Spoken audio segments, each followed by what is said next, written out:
Hello my dear students, कैसे हैं आप सभी लोग। स्वागत है आप सभी का यूनिवर्सल स्टडी पॉइंट पर। बेटा, हम लोगों ने लास्ट क्लास में इकोनॉमिक्स का पहला चैप्टर कवर किया था 9 पार्ट्स के अंदर। पूरे 9 पार्ट्स थे जिसमें हम लोगों ने इकोनॉमिक्स का पहला चैप्टर कवर किया था। और आज हम स्टार्ट कर रहे हैं इकोनॉमिक्स के सेकेंड चैप्टर की national income and it's related aggregates. पिछला चैप्टर बहुत ज्यादा इंपॉर्टेंट था बेसिक कॉन्सेप्ट्स का, लेकिन मैंने आपको पहले ही बताया था कि एग्जाम में उसका क्वेश्चन अगर आया तो केवल एमसीक्यूज में आ सकता है या थ्योरी में आएगा। वैसे उसका क्वेश्चन नहीं आने वाला है, लेकिन वो हर एक मकान की जैसे नींव की जरूरत होती है, इस तरीके से नेशनल इनकम में उस चैप्टर की बहुत ज्यादा जरूरत है।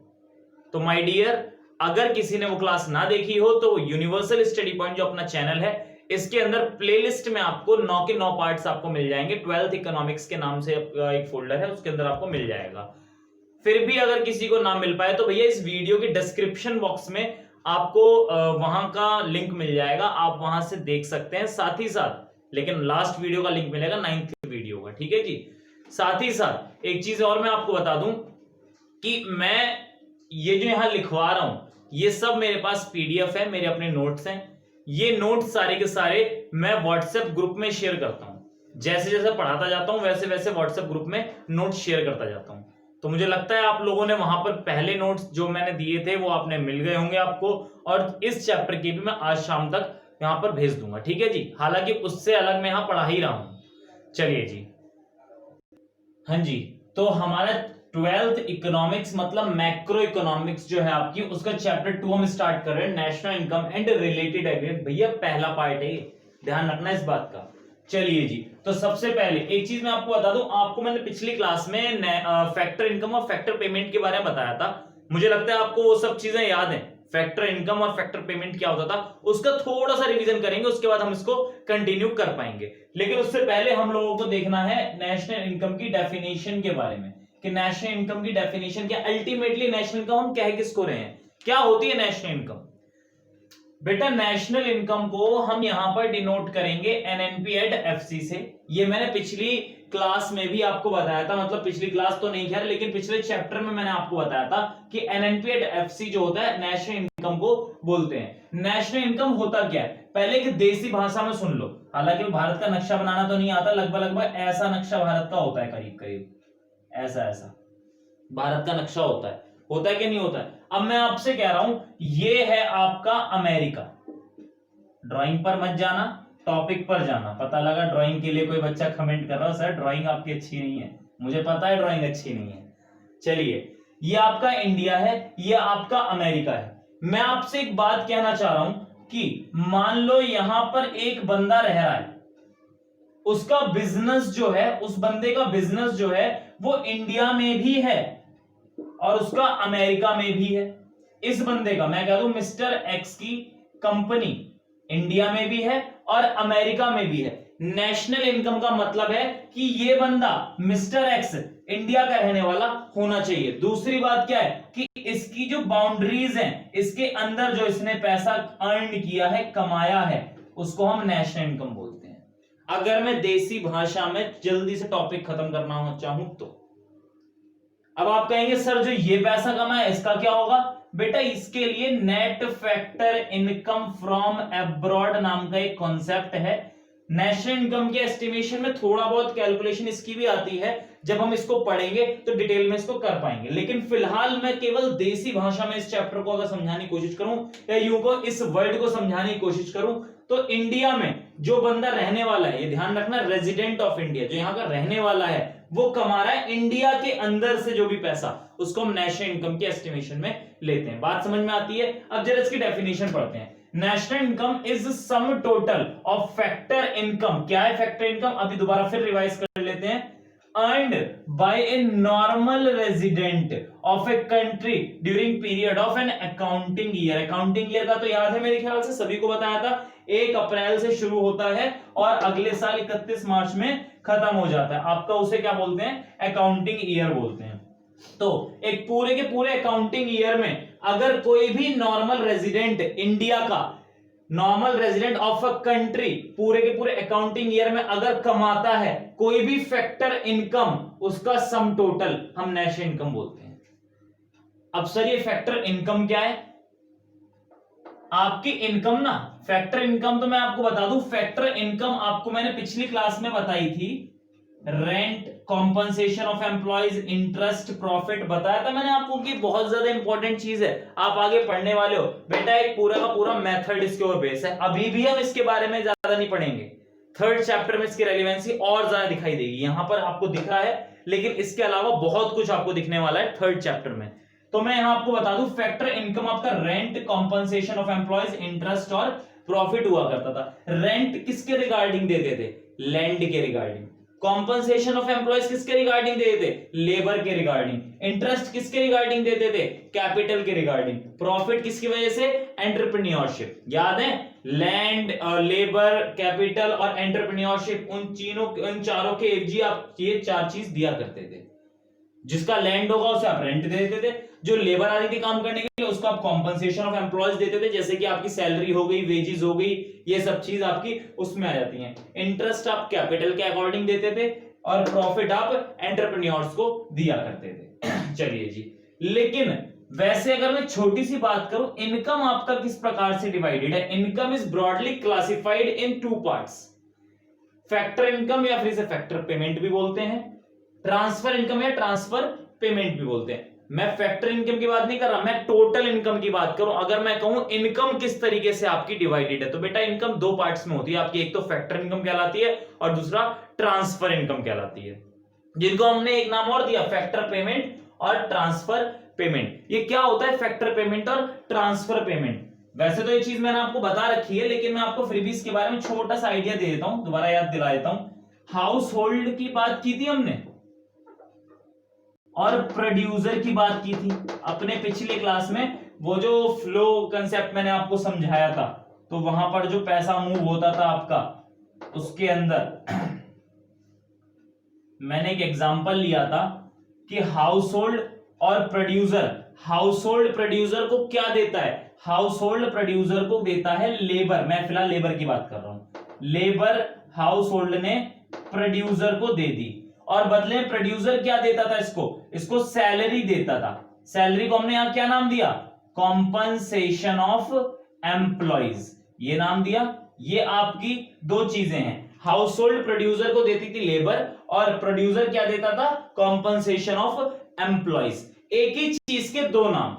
अगर मैं प्रोड्यूसर के पॉइंट ऑफ व्यू से सोचूं तो बताएं, जो आप ये फैक्टर ऑफ पेमेंट का एक हिस्सा है, फैक्टर इनकम जो है ये आपका फैक्टर की हिस्सा है। फिलहाल मैं बात करूं प्रोड्यूसर के पॉइंट ऑफ व्यू से, तो ये चीज के लिए खर्चा है कि नहीं है? खर्चे को एक और नाम देता है पेमेंट, तो यहां पर यही चीज को नाम दिया जाता है फैक्टर पेमेंट। और अगर मैं इसके घर पे जाऊं, हाउस होल्ड के घर, उससे कहूंगा बेटा क्या मिला तुम्हें ये, तो बोलेगा फैक्टर इनकम। है दोनों एक ही चीज। मैंने आपको सबसे पहली क्लास में बताया था आपको कि नेशनल इनकम के एस्टिमेशन में अगर एक बंदे की आपकी इनकम है तो दूसरे बंदे का क्या होगा? वो खर्चा होगा।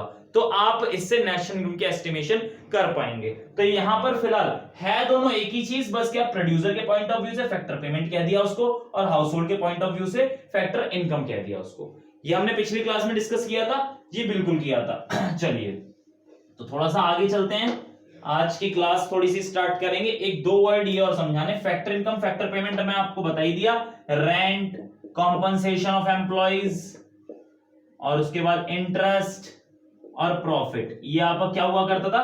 फैक्टर इनकम या फिर इसे फैक्टर पेमेंट भी बोल देते थे। ट्रांसफर इनकम, ट्रांसफर पेमेंट क्या कहते हैं? इन्हें बेटा यूनिलैटरल ट्रांसफर भी बोलते हैं। क्या बोलते हैं? यूनिलैटरल ट्रांसफर या फिर वन साइडेड ट्रांसफर। सर ये क्या होते हैं one sided transfer, unilateral transfer? ऊपर वाले पॉइंट की अगर मैं बात करूं, ऊपर वाले पॉइंट में क्या हुआ था आपको मैंने पिछली क्लास में, जो पिछला चैप्टर था उसमें समझाया था कि अगर क्या नाम है, प्रोड्यूसर सेक्टर हाउस होल्ड से कुछ ले रहा है तो बदले में उसे कुछ दे भी रहा है, और अगर प्रोड्यूसर सेक्टर हाउस होल्ड को कुछ दे रहा है तो उससे बदले में कुछ ले भी रहा है। मैंने कहा था आपके चारों सेक्टर कौन कौन से सेक्टर हुआ करते थे? आपका हाउस होल्ड सेक्टर हुआ करता था, प्रोड्यूसर सेक्टर हुआ करता था, गवर्नमेंट सेक्टर हुआ करता था, एक्सटर्नल सेक्टर हुआ करता था। चारों सेक्टर एक दूसरे के ऊपर डिपेंडेंट है, लेकिन किस तरीके से डिपेंडेंट है? एक बंदा अगर दूसरे को कोई चीज दे रहा है तो वो उससे कुछ ले भी रहा है। जैसे मैंने कहा गवर्नमेंट क्या दे रही है, गवर्नमेंट आपको सर्विस दे प्रोवाइड करा रही है एक तरीके से डिफेंस वगैरह की या फिर यूं को पुलिस वगैरह की, लॉ एंड ऑर्डर मेंटेन करने के लिए देती थी। बदले में आपसे क्या लेती थी, टैक्सेस लेती थी, नहीं लेती थी। ये सब चीजें जो हैं एक दूसरे से लेते जरूर थे। तो ये टू साइडेड पेमेंट हुआ करती थी, टू साइडेड ट्रांसफर हुआ करती थी, और इसको हम इंक्लूड करते हैं नेशनल इनकम की एस्टिमेशन में। पर यूनिलैटरल ट्रांसफर जो होते हैं, वन साइडेड ट्रांसफर जो होते हैं, वो not included in the estimation of national income. ये नेशनल इनकम की एस्टिमेशन में इंक्लूड नहीं होता। पर ये होते क्या है बेटा, चैरिटी का नाम सुना है आपने, किसी को दान कर दिया। दान जब आप किसी को करते हैं, जब आप किसी को दान करते हैं तो बदले में कुछ लेते हैं क्या। मान लीजिए आप एक संस्था के अंदर चले गए जहां गरीब बच्चे थे, आप वहां पर जाकर बुक्स डिस्ट्रीब्यूट कराए, क्या उन गरीब बच्चों ने आपको उसकी पेमेंट की, कुछ नहीं दिया उन्होंने आपको, दुआएं दी हैं, मान लिया आपको ये बात, लेकिन दुआओं को कभी यहां काउंट नहीं किया जा सकता। आज तक इतनी बड़ी कोई एस्टिमेशन नहीं बनी है कि आप दुआओं को काउंट कर पाओ या फिर उनकी कैलकुलेशन हो पाए। तो दुआओं को यहां पर थोड़ा साइड में रखते हैं। लेकिन जब आपने किसी को कुछ दिया, क्या उसने बदले में आपको कुछ दिया वापसी में? अगर चैरिटी की बात करूं तो जो दान दक्षिणा आप करते हो, ये वन साइडेड ट्रांसफर होते हैं। अगर मैं बात करूं जिस बंदे को वो दान मिले हैं उसको वो क्या कहेगा, ट्रांसफर इनकम, और जो बंदा वो दान दे रहा है वो क्या कहेगा, ट्रांसफर पेमेंट। यहां भी वही मुद्दा आता है, लेकिन वो कभी भी नेशनल इनकम के एस्टिमेशन में इंक्लूड नहीं होता है। मुझे लगता है यहां तक बात समझ में आई होगी। भैया वीडियो को पॉज करके जरा इसको, हाँ जी, अभी जो मैंने आप लोगों को बताया, मैंने अभी नेशनल इनकम की डेफिनेशन बताई, जिस नेशनल इनकम की डेफिनेशन में साफ साफ कहा गया था कि अगर आपका इकोनॉमिक इंटरेस्ट, मतलब कि सीधी सी बात है, अगर कोई normal resident factor income generate करता है इंडिया के अंदर, मतलब अपनी होम कंट्री के अंदर, तो क्या होगा, वो नेशनल इनकम की एस्टिमेशन में आएगी। फैक्टर इनकम तो मैंने आप लोगों को बता दी, पहला पॉइंट। दूसरा पॉइंट आता कि नॉर्मल रेजिडेंट कौन है। एक बात मैं क्लियरली बता दूं, हर एक्ट के अंदर, हर कानून के अंदर नॉर्मल रेजिडेंट की डेफिनेशन अलग है, इनकम टैक्स एक्ट में अलग है। अभी फिलहाल आप 12th क्लास में बीकॉम सेकंड ईयर में आप लोग इनकम टैक्स पढ़ेंगे, अगर आप बीकॉम करते हैं तो। सीए करते हैं तो आईपीसीसी लेवल में, इंटरमीडिएट लेवल पर आप इनकम टैक्स पढ़ेंगे। तो मैं बता दूं, इनकम टैक्स में डेफिनेशन अलग है, आपके इकोनॉमिक्स में डेफिनेशन अलग है। मतलब हर एक एक्ट को जैसे जैसे आप पढ़ते जाओगे, हर एक्ट को अपने अलग तरीके से उन लोगों ने डिफाइन किया।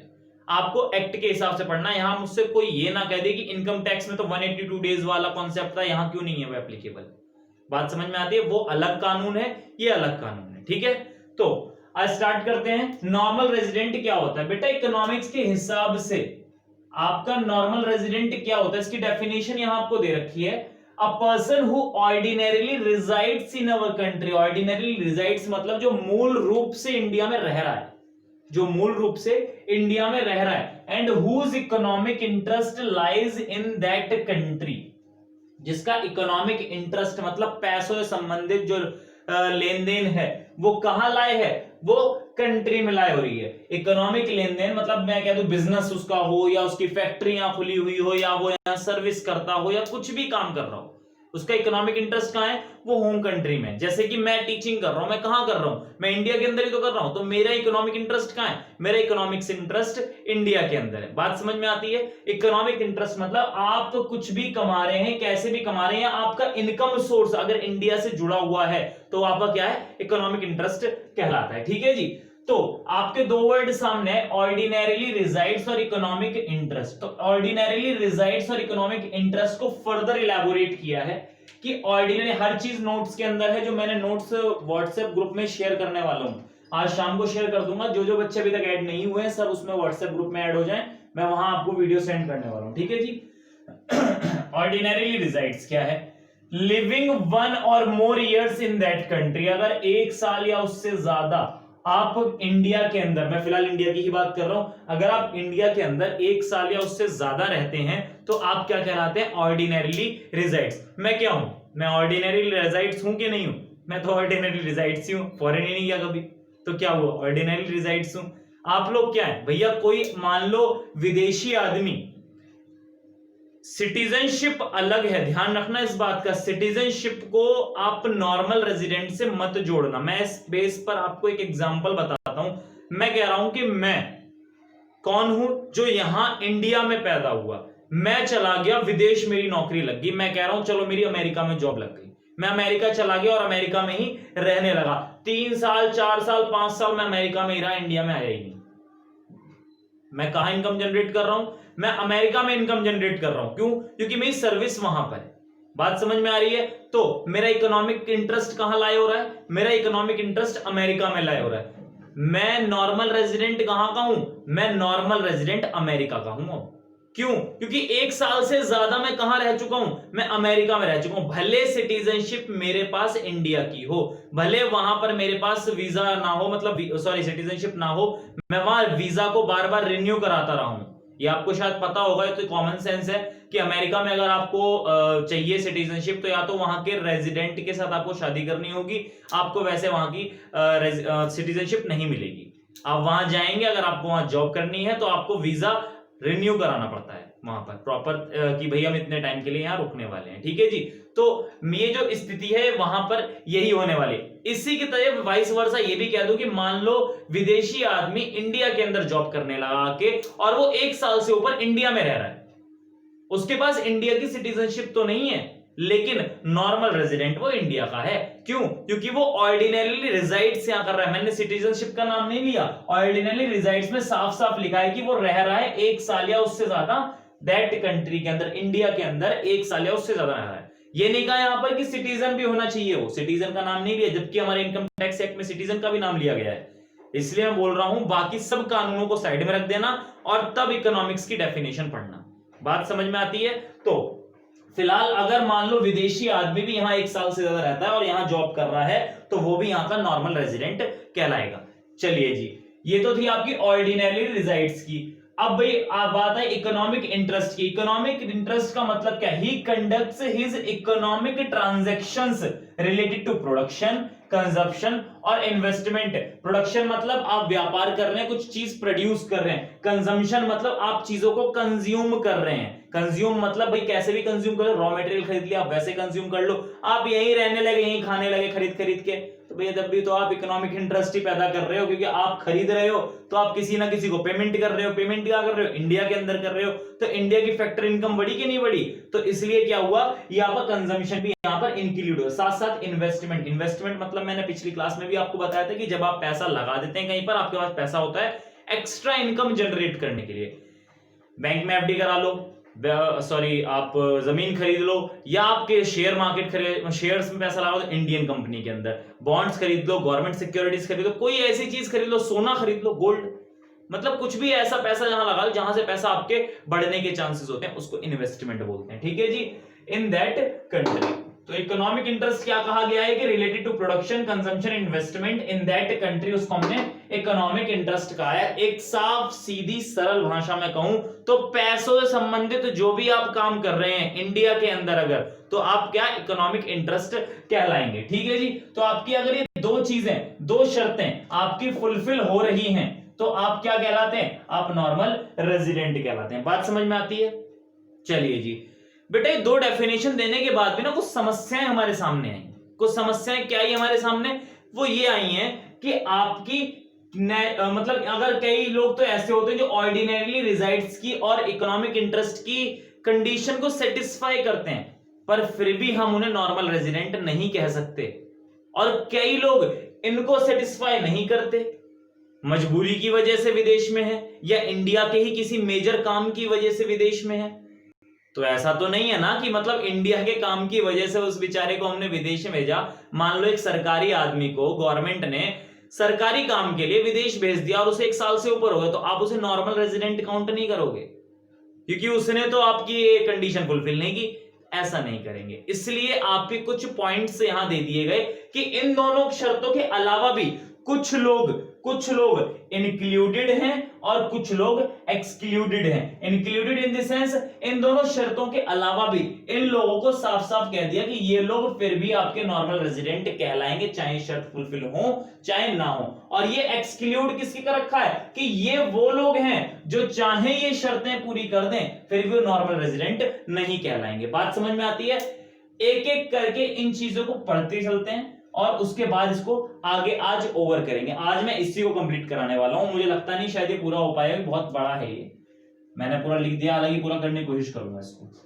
सिटीजन्स क्या है? पहली बात, इंक्लूड कौन होंगे? Citizen and institution of our country. मैंने कहा आपसे कि सिटीजन अलग है, अब बात कर रहे हैं सिटीजन की। एक सिटीजन हुआ एक इंस्टीट्यूशन एक संस्था होती है जो भारत के अंदर ही रजिस्टर्ड होती है, इसलिए क्या कहा गया कि वो इंस्टीट्यूशन भी अपने इंडिया का। जैसे मेरा कोचिंग इंस्टीट्यूट है, मेरा कोचिंग इंस्टीट्यूट रजिस्ट्रेशन है उसका है, रजिस्टर्ड कोचिंग इंस्टीट्यूट है, इसका रजिस्ट्रेशन मैंने एजुकेशन डिपार्टमेंट में करवाया है। अब बेटा वो एजुकेशन डिपार्टमेंट है कहां का? वो एजुकेशन डिपार्टमेंट आपका इंडिया का है। इसलिए क्या हुआ यहां पर, ये इंस्टीट्यूशन जो मेरा कोचिंग है यूनिवर्सल स्टडी पॉइंट वो अपने इंडिया का है। तो आप पढ़ते हैं इसको, citizen and institution of our country who normally resides in the country and whose centre of economic interest lie in the country. बेटा ये तो सिंपल सी बात हो गई जो छिपी हुई थी कि एक सिटीजन, मैं कौन हूं? मैं सिटीजन हूं कि नहीं हूं? और मैं यहां रह भी रहा हूं, मैं सिटीजन भी हूं और यहां रह भी रहा हूं,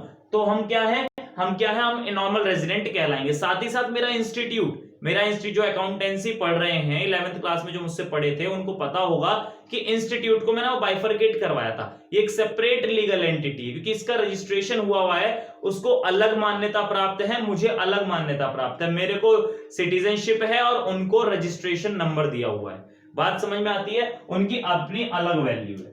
तो यहां पर पहला पॉइंट आपका सिंपल सा ये कहता है कि अगर सिटीजन या इंस्टीट्यूशन इंडिया के अंदर रह रहा है ऑर्डिनरीली और उसने जो सेंटर ऑफ इकोनॉमिक इंटरेस्ट भी इंडिया के अंदर ही है, तो आपको क्या नॉर्मल रेजिडेंट कहलाएगा। दूसरा पॉइंट क्या कहता है? Citizen of other nation.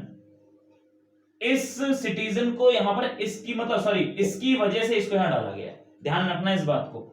Citizen of other nation who satisfy both condition can be normal resident. मैंने अभी थोड़ी देर पहले आपको ये चीज समझाई थी कि मान लो विदेशी आदमी जिसके पास सिटीजनशिप, अमेरिका की ही बात कर ले, सिटीजनशिप अमेरिका की है लेकिन वो यहां आया है, यहां जॉब करने लगा है, ऑर्डिनरी रिजाइड भी नहीं हो रहा, मतलब दोनों कंडीशन सेटिस्फाई कर रहा है, तो वो भी आपका नॉर्मल रेजिडेंट कहलाएगा। सिटीजनशिप जरूरी नहीं है, ध्यान रखना इस बात का। विदेशी बंदा भी यहां पर नॉर्मल रेजिडेंट कहलाएगा, भले वो सिटीजन ना यहां पे कहलाए, वो यहाँ का सिटीजन ना कहलाए, यहाँ का नागरिक ना कहलाए, पर फिर भी वो नॉर्मल रेजिडेंट कहलाएगा। बात समझ में आती है? नॉर्मल रेजिडेंट वो कहलाएगा अगर वो कुछ इनकम कमाता है।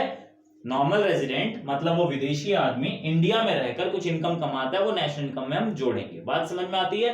चलिए जी, अपने इन चीजों को समझते हुए ये मत भूल जाना कि नॉर्मल रेजिडेंट हम पढ़ क्यों रहे हैं। नॉर्मल रेजिडेंट हम इसलिए पढ़ रहे हैं कि नॉर्मल रेजिडेंट जो भी कमाएगा इंडिया के अंदर, नॉर्मल रेजिडेंट जो भी कमाएगा इंडिया के अंदर एक अकाउंटिंग ईयर में, उसको हम नेशनल इनकम के एस्टिमेशन में काउंट करने वाले हैं, नेशनल इनकम में हम उसको जोड़ने वाले हैं। बात समझ में आती है? मैं बार बार एस्टिमेशन वर्ड क्यों यूज कर रहा हूं? आपको कुछ समझ में आ रही है बात?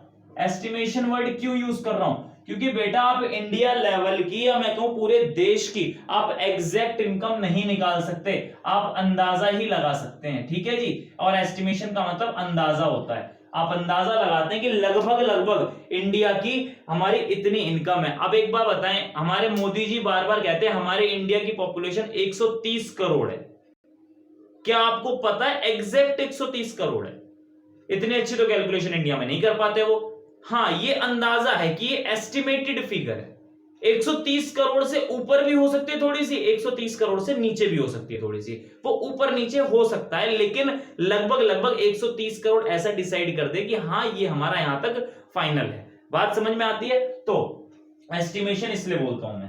तो हमारा पहला पॉइंट क्या कहता है? सिटीजन या इंस्टीट्यूशन जो नॉर्मली रिजाइड भी कर रहा है, मतलब दोनों कंडीशन सेटिस्फाई कर रहा है और वो सिटीजन भी है इंस्टीट्यूशन भी अपने इंडिया का, तो वो क्या है? नॉर्मल रेजिडेंट है।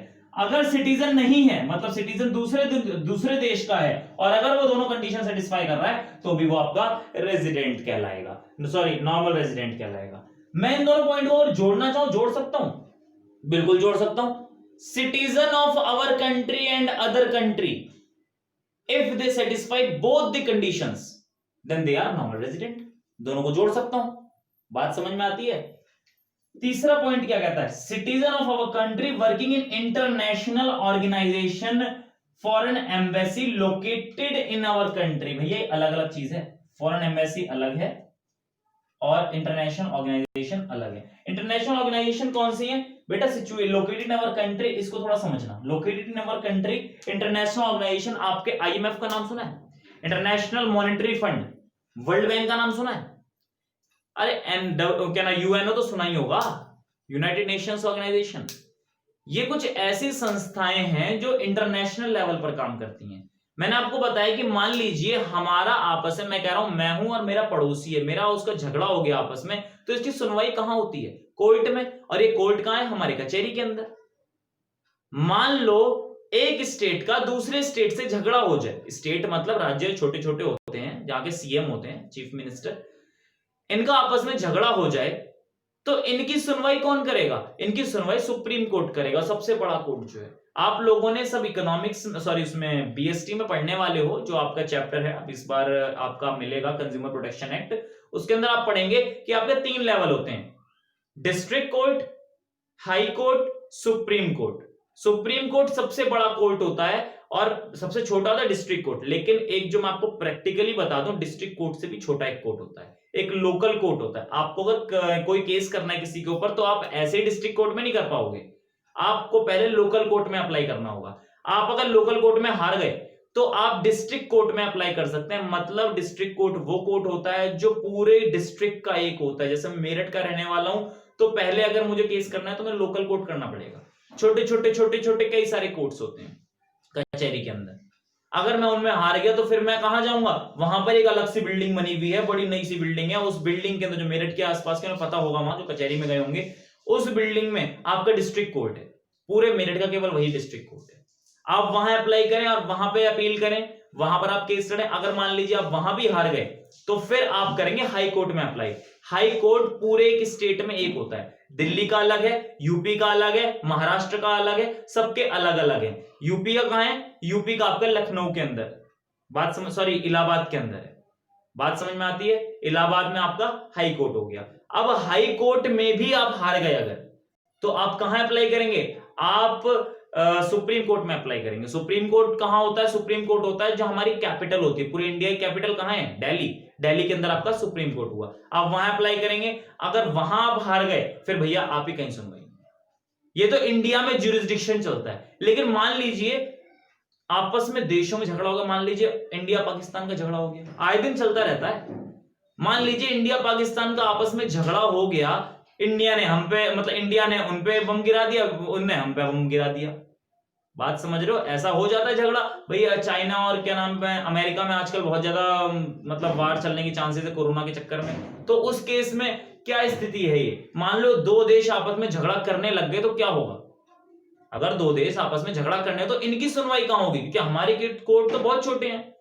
उनकी सुनवाई बेटा इंटरनेशनल कोर्ट्स में होती है। इंटरनेशनल कोर्ट को नाम दिया गया यूएनओ, यूनाइटेड नेशंस ऑर्गेनाइजेशन। ये सभी देशों का कोर्ट एक तरीके से, अगर मैं सही भाषा में आपसे कहूं, ये कोर्ट होता है। आप जाएं वहां आप बोलें, इंडिया अपना पक्ष रखेगा, पाकिस्तान अपना पक्ष रखेगा, उसके बाद जिसकी गलती होगी उसको उसकी पेनल्टी भरनी होगी और उसको उसकी सजा मिलेगी। क्या पता उसकी पावर्स छीन ली जाए, क्या पता फॉरेन ट्रेड बंद हो जाए, बहुत सारी चीजें हो जाती हैं, रेस्ट्रिक्शन पूरी दुनिया उनके कंट्रोल में है। इसको इंटरनेशनल ऑर्गेनाइजेशन बोलते हैं। आईएमएफ, इंटरनेशनल मॉनेटरी फंड, जब क्या ना पैसों से संबंधित कोई चीज होती है ना, मॉनेटरी मतलब पैसों से संबंधित, जब भी आपको फंड्स की आवश्यकता हो या कुछ भी चीजों की जरूरत हो, आप इंटरनेशनल मॉनेटरी फंड में आप जा सकते हैं। एक होता है वर्ल्ड बैंक, आपको लोन चाहिए, मैं कह रहा हूं पूरे देश को ही लोन चाहिए, भाई हमें लोन चाहिए, हम बैंक में चले गए। तो भैया इंडिया में भी तो कभी कभी दिक्कत हो सकती है, क्राइसिस पहले बहुत आया करते थे आपके कांग्रेस के टाइम पर, तो उस टाइम पर जब भी बजट आता था, अभी खैर बजट में दिक्कत थी, डेफिशिएट तो भी था, लेकिन कांग्रेस के टाइम पर ज्यादा डेफिशिएट हुआ करता था। तो उस टाइम पर क्या लोन नहीं लेते थे, वर्ल्ड बैंक से लोन लिया जाता था, बात समझ में आती है। ये इंटरनेशनल ऑर्गेनाइजेशन है, वर्ल्ड बैंक केवल इंडिया को ही लोन नहीं देगा, कोई इंडिया को उसने गोद नहीं ले रखा। वर्ल्ड बैंक अमेरिका को भी लोन देगा अगर चाहिए होगा उसको, तो पाकिस्तान को भी लोन देगा, आपके स्पेन को भी देगा, आपके इटली को भी देगा, जो भी आपके देश हैं सबको अलग अलग लोन देगा अगर किसी को चाहिए तो, बात समझ में आती है। और मान लो इंडिया को अपना पैसा संभाल के रखना है तो वर्ल्ड बैंक के अंदर रख सकता है। वो एक बैंक हुआ पूरी दुनिया का बैंक। बात समझ में आती है? वहां हमारे खाते नहीं खुलते, वहां हमारे अकाउंट नहीं खुलेंगे, वहां एक देश के नाम से अकाउंट है। इंडिया का अकाउंट ये रहा पाकिस्तान का अकाउंट, ये रहा चाइना का अकाउंट। बात समझ में आती है?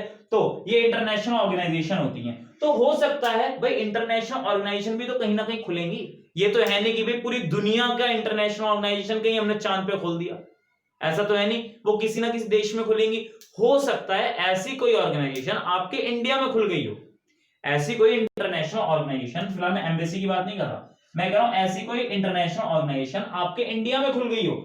तो बेटा ये तो है नहीं कि इंटरनेशनल ऑर्गेनाइजेशन में सारे अमेरिका के बंदे होंगे, सारे अमेरिका के बंदे तो होंगे नहीं। मैं कह दूं सारे स्पेन के बंदे होंगे, सारे रशिया के बंदे होंगे। बेटा उसके अंदर इंडिया के बंदे भी तो होंगे, और इंडिया के ज्यादा होंगे, क्योंकि इंडिया के सस्ते पड़ जाएंगे।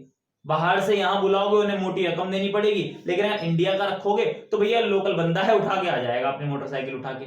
बात समझ में आती है? तो कहा गया सिटीजन अगर हमारे इंडिया का है और वो अगर इंटरनेशनल ऑर्गेनाइजेशन में काम कर रहा है तो वो भी हमारा नॉर्मल रेजिडेंट कहलाएगा, आप उसको हटाएंगे नहीं। लेकिन यहां देखो एक्सक्लूड्स में दिखा रखा है कि इंटरनेशनल ऑर्गेनाइजेशन अगर अपने इंडिया के अंदर है तो वो आपकी नॉर्मल रेजिडेंट नहीं कहलाती। मान लो आपको यूनाइटेड नेशंस ऑर्गेनाइजेशन इंडिया के अंदर अपना एक ऑफिस खोल देता है, तो वो आप अगर वहां से कुछ इनकम जनरेट करता है तो हम उसको नेशनल इनकम के एस्टिमेशन में नहीं जोड़ेंगे। लेकिन अगर उसके अंदर हमारा कोई बंदा मतलब इंडिया का कोई सिटीजन काम कर रहा है और वो वहां पर काम उनके लिए कर रहा है, रहे इंडिया में रहे, तो सिटीजन मतलब दोनों कंडीशन फुलफिल कर रहा है। पहली कौन सी? वो यहां पर नॉर्मली रिजाइड कर रहा है। दूसरी, economic interest lies in India है, इंडिया में इकोनॉमिक इंटरेस्ट नहीं है। क्यों? क्योंकि जो भी वो कामकाज कर रहा है वो विदेशों के लिए कर रहा है। दूसरी कंडीशन फुलफिल नहीं हुई, लेकिन इस वजह से आप उसको हटाएंगे नहीं। क्यों? क्योंकि भैया काम तो इंडिया के अंदर ही कर रहा है, तो आप जो है उसको नेशनल इनकम के एस्टिमेशन में जोड़ने वाले हैं, आप उसे नॉर्मल रेजिडेंट में इंक्लूड करेंगे। बात समझ में आती है? बेटा जरा मैं इसको रब कर देता हूं, मुझे फॉरेन एम्बेसी समझाना है आपको। फॉरेन एम्बेसी होता क्या है? पहले एम्बेसी का मतलब बताओ मुझे। मान लो यहां का कोई स्टूडेंट, इंडिया का कोई स्टूडेंट अगर विदेश में अमेरिका में पढ़ना चाहता है तो क्या ऐसे ही मुंह उठाएगा चल भाई चल अमेरिका चलने, पहुंच जाएगा? नहीं पहुंच पाएगा। यहां का अगर कोई स्टूडेंट या यहां पर कोई बंदा विदेश में नौकरी करना चाहता है या कोई स्टूडेंट विदेश में पढ़ना चाहता है तो वो ऐसे ही सर उठा के नहीं चला जाएगा। वो प्रॉपर यहां पर एक अमेरिका का छोटा सा ऑफिस यहां बना हुआ होगा, वो वहां अप्लाई करेगा जाके कि हमें आपके देश में जाकर और जॉब करनी है या फिर मुझे पढ़ाई करनी है। बात समझ में आती है?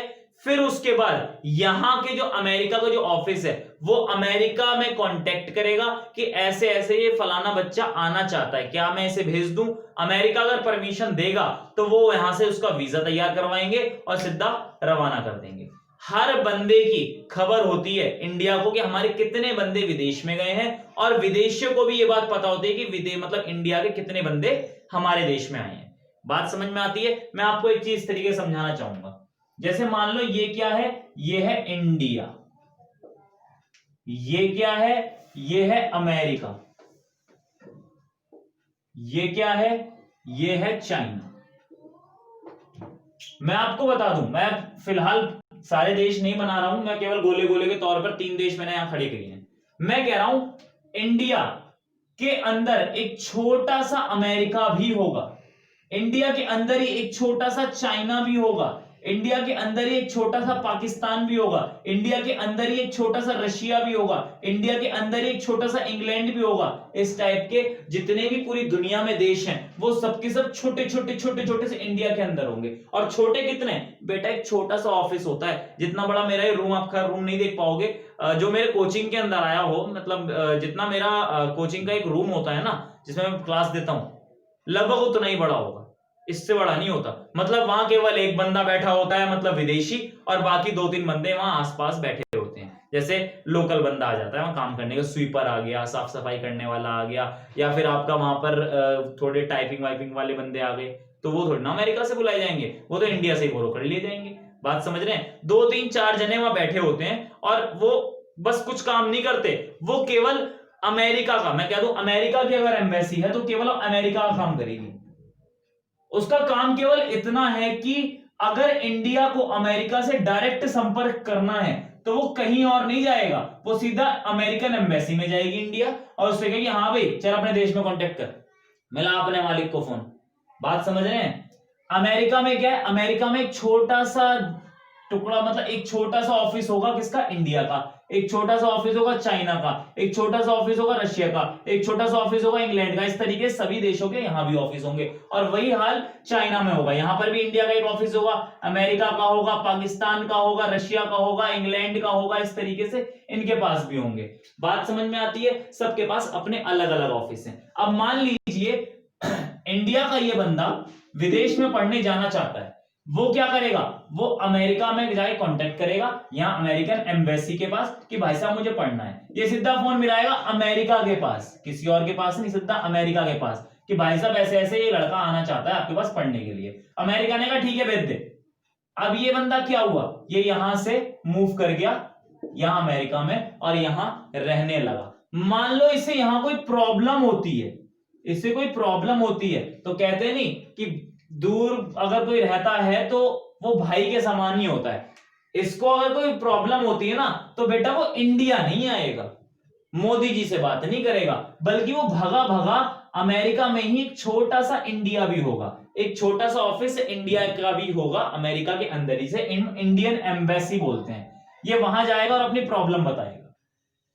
ये लोग इतने हाई लेवल के लोग होते हैं कि इनके डायरेक्ट कांटेक्ट वहां के आला अधिकारियों से होते हैं, उनके सीनियर ऑफिसर्स से होते हैं।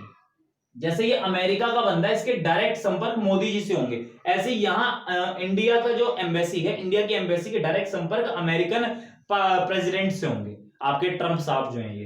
तो ये अगर कोई प्रॉब्लम क्रिएट होती है तो वो ट्रंप से बात करेगा, ट्रंप नहीं मानेगा तो सीधा मोदी से बात करेगा, और सीधा अगर ज्यादा दिक्कत होती है सीधा सीधा रातों रात यहां डिपार्ट करवा देगा, चल भाई चल डिपोर्ट हो जा, अपने इंडिया चला जा। बात समझ में आती है? इसको कोई प्रॉब्लम हो तो ये देखेगा। इसी को हम एम्बेसी बोलते हैं। एम्बेसी कुछ और नहीं होता बल्कि एक छोटा सा देश दूसरे देश में होता है, एक जैसे इंटरनेशनल ऑर्गेनाइजेशन, एक छोटा सा ऑफिस बन जाता है। बात समझ में आती है? तो ये क्या चीज होती है, ये आपका एक इंटरनेशनल ऑर्गेनाइजेशन के तौर पर ही होता है, हालांकि एक अलग देश होता है पूरा, छोटा सा ऑफिस देश के बराबर। ठीक है जी। तो जो एम्बेसी आपको मुझे लगता है समझ में आया होगा कि एक छोटा सा देश अपने इंडिया में भी होता है और या फिर अपना इंडिया दूसरे देशों में भी है। अगर मैं बात करूं कई सारे आपके देश हैं, मान लो मैं कह दूं अगर 15 या 20 आपके कंट्रीज होंगी पूरी दुनिया के अंदर, इन सब के अंदर एक छोटे छोटे इंडिया के ऑफिस जरूर होंगे कि अगर इन कंट्रीज को डायरेक्ट इंडिया तक कुछ अपनी खबर पहुंचानी है तो एम्बेसी को बोल देंगे, एम्बेसी वाले खुद इंडिया तक इंफॉर्मेशन पहुंचा देंगे। मुझे लगता है ये बात आपको समझ में आई होगी। चलिए जी, अब citizens of our country working in international organisation, मैंने समझा चुका हूं इसको, and foreign embassy located in our country. मैं कह रहा हूं इंडिया के इसके अंदर एक अमेरिका का ऑफिस था, अमेरिका के इस ऑफिस में, थोड़ा समझना जरा इसको, अमेरिका के इस ऑफिस को नाम क्या बोलते हैं, अमेरिकन एम्बेसी बोलते हैं इसको।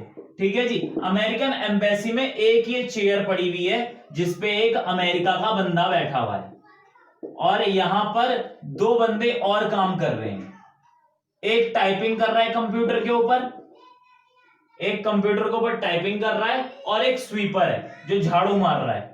बात समझ रहे हैं? जो एक सफाई कर रहा है, एक स्वीपर, ये दो बंदे हो गए आपके। ये क्या अमेरिका से मंगवाएगा वो, ये अमेरिकन एम्बेसी वाला क्या अमेरिका से मंगवाएगा कि नहीं मुझे ना एक झाड़ू वाला चाहिए अमेरिका से भेज दो, या मुझे कंप्यूटर की टाइपिंग वाला, सिंपल टाइपिंग वाला चाहिए, उसमें कुछ नॉलेज हो ना हो मुझे उससे कोई मतलब नहीं है, सिंपल टाइपिंग वाला चाहिए। बेटा अगर टाइपिंग वाला अमेरिका से मंगवाएंगे ना तो ये कम से कम इंडिया की करेंसी के हिसाब से 60 से 70 हजार रुपए ले लेगा महीने के, और अगर स्वीपर मंगवाएंगे तो वो भी आराम ज्यादा 50-60 हजार रुपए ले लेगा। बात समझ रहे हैं? लेकिन अगर मैं इंडिया की बात करूं, अगर यही अमेरिकन एम्बेसी वाले इंडिया में कांटेक्ट करें तो एक टाइपिस्ट इंडिया में हार्डली 6 से 7 हजार में मिल जाएगा, और स्वीपर वो भी 4-5 हजार रुपए में स्वीपर भी आराम से मिल जाएगा इंडिया के अंदर, ज्यादा से ज्यादा 10 हजार, इससे ऊपर नहीं। मैं कहूं बिल्कुल ही रकम फेंक के मारो तब जाके इतने महंगे मिलेंगे, इससे ऊपर नहीं जाएंगे। तो बताओ, क्या वो अगर ये दोनों को विदेश से बुलाता है तो 1 लाख रुपया खर्चा है, और इंडिया से ही बुलाता है तो केवल 20,000 रुपया खर्चा है। तो बताएं वो इंडिया से बुलाएगा या विदेश से बुलाएगा? बेटा समझदारी इसी में है कि वो इंडिया से ही बुला ले। क्यों? क्योंकि इनसे कोई टेक्निकल काम तो करवाना नहीं है, टेक्निकल काम तो ये अमेरिकी बंदा कर रहा है बैठ के। बात समझ में आ रही है या नहीं आ रही है? तो ये बंदे जो इंडिया के हैं, ये कौन है? ये इंडिया के बंदे हैं जो काम कर रहे हैं फॉरेन एम्बेसी के अंदर, भैया वो आपके नॉर्मल रेजिडेंट कहलाते हैं। ध्यान रखना इस बात को, दोबारा एक बार पॉइंट पढ़ ले। Citizen of our country working in international organisation foreign embassy located in our country, ये क्या होगा? ये इंक्लूड होगा नॉर्मल रेजिडेंट में। ठीक है जी। फोर्थ पॉइंट आपका आता है citizen of our country lives abroad but not for more than 1 year and economic interest lies in home country. भैया अपना इंडिया का आदमी विदेश गया है किसी काम की वजह से, और जिसका कामकाज का जो इकोनॉमिक इंटरेस्ट है ना वो इंडिया में ही लाई कर रहा है, और वो 1 साल से ऊपर नहीं रह रहा हुआ, बस गया ही है। जैसे मैं कह दूं रिलायंस इंडस्ट्रीज के मालिक हमारे अंबानी साहब हैं, अंबानी साहब को काम फॉरेन में भी पड़ सकता है। मान लो वो विदेश की यात्रा पे चले गए और 2 महीने वहीं स्टे कर गए। रिलायंस कहां चल रही है? रिलायंस तो इंडिया में चल रही है, लेकिन उन्हें किसी फॉरेन विजिट पर जाना पड़ा। Foreign visit in the sense या तो भाई मेडिकल ट्रीटमेंट के लिए चले गए, या फिर घूमने के लिए चले गए, या फिर किसी भी चीज को लेकर वो फॉरेन चले गए। अब उस केस में क्या वहां पर उन लोगों को हम नॉर्मल रेजिडेंट से हटा देंगे? अगर बेटा उससे हटा दिया ना तो नेशनल इनकम बहुत नीचे आ जाएगी। ध्यान रखना, बहुत मोटी इनकम जनरेट करते हैं ये लोग। तो माय डियर उनको यहां से हटाया नहीं जाता अगर वो 1 साल से ऊपर वहां नहीं है। हाँ, अगर 1 साल से ऊपर वहां रह गए तो हम सोचेंगे फिर कुछ, पर अगर 1 साल के अंदर है तो हमारा क्या है, वो ऑर्डिनरी रिजाइड्स इंडिया के अंदर ही, और इकोनॉमिक इंटरेस्ट तो है ही इंडिया के अंदर। ठीक है जी। तो हमारे 4 पॉइंट्स हैं जिनको स्पेसिफिकली कहा गया है कि ये हमारे नॉर्मल रेजिडेंट कहलाएंगे, चाहे दोनों कंडीशन फुलफिल करें ना करें। ठीक है जी। इसके साथ हमारे पास इन एक्सक्लूडेड के 3 पॉइंट्स और हैं।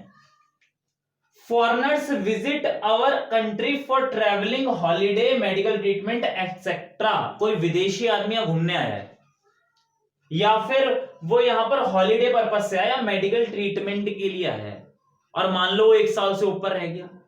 बेटा मेडिकल ट्रीटमेंट वो इंडिया के अंदर करा रहा है तो फीस यहाँ के डॉक्टरों की कौन भरेगा कि नहीं भरेगा? जी बिल्कुल भरेगा। सर्विसेज ले रहा है नहीं ले रहा है? जी बिल्कुल ले रहा है। तो कंजम्पशन है या नहीं है इंडिया के अंदर? जब कंजम्पशन इंडिया के अंदर, तो याद करो इकोनॉमिक इंटरेस्ट वाली जो कंडीशन थी उसमें बताया ना था कि कंजम्पशन, इन्वेस्टमेंट या फिर प्रोडक्शन अगर आप इंडिया के अंदर कर रहे हैं तो क्या कहलाएंगे? इकोनॉमिक इंटरेस्ट इंडिया के अंदर। तो बेटा अगर वो मेडिकल ट्रीटमेंट के लिए आ रहा है तो यहां पर कंज्यूम कर रहा है कि नहीं कर रहा है, या वो ट्रैवलिंग के लिए आ रहा है तो यहाँ खर्चा कर रहा है नहीं कर रहा, या घूम हॉलीडे मनाने के लिए यहाँ आ रहा है, और भी कई सारी चीजें हैं, रिकंस्ट्रक्शन वगैरह, रिस्ट्रक्चर्ड, मैंने वो लिखा नहीं है, सब नोट्स के अंदर है, मैं फॉरवर्ड कर दूंगा, लेकिन मैंने बस 3 पॉइंट यहाँ लिखे थोड़ा स्पेस की कमी की वजह से। तो क्या है आपकी ये चीज, वो खर्चा कर रहा है नहीं कर रहा, तो इकोनॉमिक इंटरेस्ट तो इंडिया में ही हो गया, और मैं कह रहा हूं वो 1 साल से ऊपर भी यहाँ आया है, 1 साल से ऊपर हो गया, तो क्या वो फॉरेनर जो है वो क्या कहलाएगा? वो फॉरेनर आपका नॉर्मल रेजिडेंट हो गया? वो नॉर्मल रेजिडेंट नहीं है, उसे साफ साफ मना कर दिया कि भैया ऐसे कोई काम करने आएगा अपने इंडिया के अंदर तो वो नॉर्मल रेजिडेंट नहीं कहलाएगा। तीसरा पॉइंट आता है आपका, सॉरी दूसरा पॉइंट आता है आपका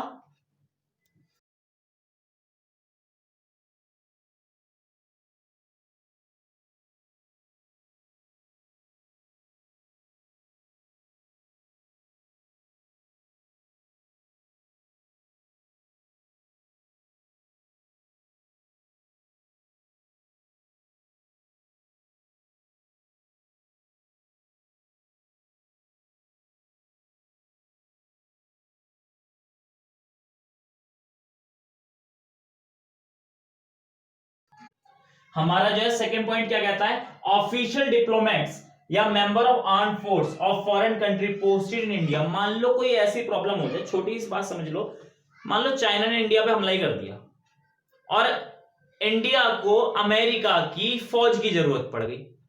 अगर मान लो अमेरिका के फौजी यहां आते हैं, उनको सैलरी कौन दे रहा है? अमेरिकी गवर्नमेंट दे रही है। अब वो यहां पर केवल इंडिया की हिफाजत करने के लिए आए हैं, तो बताएं जरा क्या उन्हें नॉर्मल रेजिडेंट मान लिया जाएगा? बेटा वो नॉर्मल रेजिडेंट नहीं है। मान लो वो 2 साल तक इंडिया में टिक गए इंडिया की हिफाजत करने के लिए, और मान लो यहाँ पे 2 साल पे रहे, सैलरी वहां से मिल रही है, आपका नॉर्मल रेजिडेंट तो हो गया, सॉरी ऑर्डिनरी रिजाइड्स तो हो गया वो, क्योंकि 1 साल से ऊपर हो गया। क्या आप उसे नॉर्मल रेजिडेंट कहेंगे? आप उसे नॉर्मल रेजिडेंट नहीं कहेंगे। या फिर मैं कह दूं अमेरिकी गवर्नमेंट ने कह दिया कि सैलरी जी आप ही दे दो, हमारी गरज थी कि भाई मैं अपनी सेवा करवानी है, तो हमने क्या किया, सैलरी भी हमने पकड़ानी स्टार्ट कर दी। तो इकोनॉमिक इंटरेस्ट भी हमारा हो गया, ऑर्डिनरी रिजाइड्स भी यहां हो गया, दोनों कंडीशन फुलफिल हो गई। तो क्या आप नॉर्मल रेजिडेंट मान लें? नॉर्मल रेजिडेंट नहीं मानेंगे। तो भैया क्या है वो आपका क्या कहलाएगा, वो आपका नॉर्मल रेजिडेंट से एक्सक्लूड कर दिया गया है। बात समझ में आती है? इसी के साथ साथ मैं कह दूं, मान लो अमेरिकी गवर्नमेंट ने किसी वजह से यहां पर, अभी मैंने एम्बेसी का मतलब समझाया था ना, मान लो ये जो बंदा यहां पर जो हम बैठा हुआ है अमेरिका का बंदा, ये अमेरिका के बंदा को सिक्योरिटी चाहिए थी, इसने कहा मुझे यहाँ की पुलिस की भरोसा ही नहीं है, इंडिया की पुलिस पे, मुझे तो अमेरिका से भेजो। ट्रंप साहब ने अपने 2 आर्मी के अफसर भेज दे, चल इसकी सिक्योरिटी कर दे वहां पे जाके। अब वो यहां पर इसकी सिक्योरिटी पे बैठे हुए हैं, अब की बार इंडिया को हिफाजत की जरूरत नहीं है, वो यहाँ सिक्योरिटी पे है, सैलरी भी वही दे रहे हैं, सब कुछ वही कर रहे हैं, लेकिन यहां पर वो परमानेंट रहने लगे। क्या आप उन्हें नॉर्मल रेजिडेंट मान लें? बेटा आप नॉर्मल रेजिडेंट नहीं मानेंगे, ना तो इस बंदे को मानेंगे और ना ही उन 2 को मानेंगे। बात समझ में आती है? चलिए जी, तो आपका ये पॉइंट क्लियर, ये वाला पॉइंट क्लियर। थर्ड पॉइंट क्या कहता है, international organisation located in India. मैंने अभी समझाया था कि इंटरनेशनल ऑर्गेनाइजेशन के अंदर अगर इंडिया के बंदे काम कर रहे हैं, जो इंटरनेशनल ऑर्गेनाइजेशन अगर इंडिया के अंदर सिचुएटेड है, उसके अंदर अगर हमारे इंडिया के बंदे काम कर रहे हैं, तो बेटा वो तो नॉर्मल रेजिडेंट है, लेकिन वो इंटरनेशनल ऑर्गेनाइजेशन नॉर्मल रेजिडेंट नहीं कहलाएगी। बात समझ में आती है? आज यहां पर आपका नॉर्मल रेजिडेंट का पॉइंट, जो आपका चैप्टर 2 हमने स्टार्ट किया, थोड़ा वीडियो बहुत लंबा हो गया है, मैं माफी चाहूंगा इसकी। एक्चुअली क्या था, मुझे दो सब चीज एक साथ समझानी थी। तो क्या है कि आपको आज मैंने क्या क्लियर कराया, आज मैंने आपको नेशनल की डेफिनेशन बताई, फैक्टर इनकम का रिवीजन कराया छोटा सा, जो मैंने पिछली क्लास में डिस्कस किया था, और मैंने नॉर्मल रेजिडेंट के बारे में आपको कुछ चीजें बताई, नॉर्मल रेजिडेंट की डेफिनेशन के बारे में, जो उसके दोनों कंडीशंस थी, साथ साथ में नॉर्मल रेजिडेंस में क्या क्या इंक्लूड होता था और क्या क्या एक्सक्लूड होता था। इंक्लूड जो होता था वो हमने इसमें देख लिया कि इंक्लूड जो होते हैं बंदे, उनको हम नेशनल इनकम के एस्टिमेशन में लेंगे, और जो एक्सक्लूड कर दिए गए उनको नेशनल के एस्टिमेशन में हम नहीं लेने वाले। बात समझ में आती है? अगली क्लास में जो हम लोग स्टार्ट करेंगे, अगली क्लास में हम लोग स्टार्ट करेंगे जो क्वेश्चंस के लिए डायरेक्ट रेलेवेंट है। अगली क्लास आपके लिए क्वेश्चंस के लिए रेलेवेंट होगी। अगली क्लास में मैं आपको कन्वर्जन सिखाऊंगा, सारी की सारी चीजों को कन्वर्जन, कैसे कैसे चीजों को कन्वर्ट करते हैं, उस कन्वर्जन को मैं आपको सिखाऊंगा, और उसके बाद उससे रिलेटेड क्वेश्चन भी कराऊंगा। वो आपके डायरेक्ट एग्जाम में आने वाला, ध्यान रखना। डायरेक्ट एग्जाम में ये भी आएंगे, नहीं थ्योरी के तौर पे आएंगे, लेकिन वो आपके न्यूमेरिकल्स में आएगा। बात समझ में आते हैं? तो भैया अगर वीडियो पसंद आया हो तो लाइक कर दीजिए, कमेंट कर दीजिएगा, कोई प्रॉब्लम रही हो तो। इसके साथ साथ वीडियो को शेयर कर दें, सब्सक्राइब कर दें और बेल आइकन दबाएं ताकि आपको लेटेस्ट अपडेट मिल जाए। तो आज के लिए इतना ही। Thank you very much, have a nice day.